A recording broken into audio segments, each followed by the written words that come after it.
Brought to you by Agilus Diagnostics.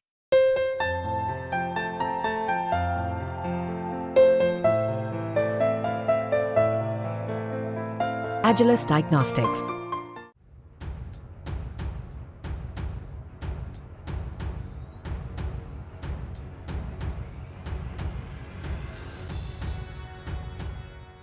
Delhi शराब नीति में फंसे दिल्ली के मुख्यमंत्री अरविंद केजरीवाल को 20 जून को राउस वेन्यू कोर्ट से नियमित जमानत के रूप में बड़ी राहत मिली, लेकिन केजरीवाल की ये राहत 24 घंटे भी नहीं टिक पाई, क्योंकि दिल्ली हाई कोर्ट की वेकेशन बेंच ने 21 जून को ईडी की याचिका पर सुनवाई करते हुए कहा कि हम दलीलों पर विचार कर रहे हैं और 24 और 25 जून को हम अपना फैसला सुनाएंगे। तब तक राउस वेन्यू कोर्ट के फैसले पर रोक रहेगी। दरअसल 20 जून को शाम 8 बजे राउस वेन्यू कोर्ट ने अरविंद केजरीवाल को जमानत दे दी थी। स्पेशल जज न्याय बिंदु की बेंच ने कहा था कि ईडी के पास अरविंद केजरीवाल के खिलाफ कोई सीधे सबूत नहीं है। कोर्ट ने केजरीवाल को 1 लाख के बेल बॉन्ड पर जमानत दे दी थी। लोअर कोर्ट के फैसले के विरोध में ईडी ने 21 जून को दिल्ली हाई कोर्ट में याचिका लगाई। जस्टिस सुधीर जैन और जस्टिस रविंद्र दुडेजा की बेंच में ईडी के वकील एसवी राजू ने कहा, लोअर कोर्ट का फैसला सही नहीं है, हमें दलीलें रखने का पूरा समय नहीं मिला, मुझे पूरी तरह से मामले पर बहस करने की इजाजत नहीं दी गई, मुझे लिखित जवाब दाखिल करने के लिए 2 से 3 दिनों का उचित समय नहीं दिया गया, ये गलत है। मेरा रिकॉर्ड अच्छा रहा है, लेकिन निचली अदालत ने कहा कि आधे घंटे में सब खत्म कीजिए, क्योंकि वह फैसला सुनाना चाहती थी। मैं पूरी गंभीरता के साथ आरोप लगा रहा हूँ। ट्रायल कोर्ट का आदेश पूरी तरह से विकृत है, क्योंकि ये पीएमएलए की धारा 45 के प्रावधानों के विपरीत है।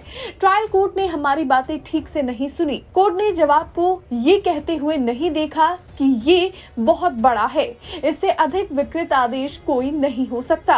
ईडी ने गोवा विधानसभा चुनावों में आम आदमी पार्टी द्वारा अपराध की आय का इस्तेमाल करने के सबूत पेश किए हैं और 45 करोड़ रुपए का पता लगाया है। कोर्ट ने महत्वपूर्ण निष्कर्षों को खारिज कर दिया, जिसमें 100 करोड़ रुपए की रिश्वत मांगने में केजरीवाल की कथित भूमिका भी शामिल थी।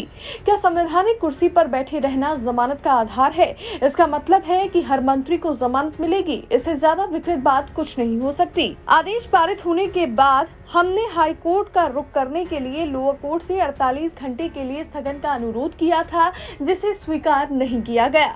दूसरी तरफ केजरीवाल की ओर से पेश हुए वकील अभिषेक मनु सिंघवी और विक्रम चौधरी ने भी ईडी की दलीलों पर जमकर पलटवार किया। केजरीवाल के वकीलों ने कोर्ट में कहा कि अरविंद केजरीवाल के पास एक भी पैसा नहीं मिला।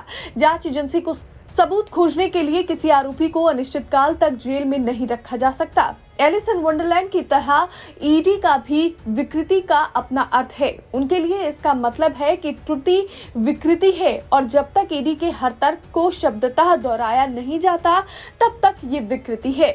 ईडी का रुख है कि या तो मैं रास्ता दिखाऊंगा या फिर हाईवे। उन्होंने कहा कि ट्रायल कोर्ट के आदेश में ईडी द्वारा उठाए गए सभी पहलुओं पर विचार किया गया है। केजरीवाल के वकीलों ने कहा कि ईडी संविधान का अनुच्छेद 21 का पालन नहीं करती, वे किसी व्यक्ति की स्वतंत्रता को प्राथमिकता नहीं देती। बहरहाल अब देखना होगा कि जब हाई कोर्ट इस मामले पर अपना फैसला सुनाता है तो क्या अरविंद केजरीवाल को राहत मिलेगी या फिर नहीं। ब्यूरो रिपोर्ट, दिल्ली तक।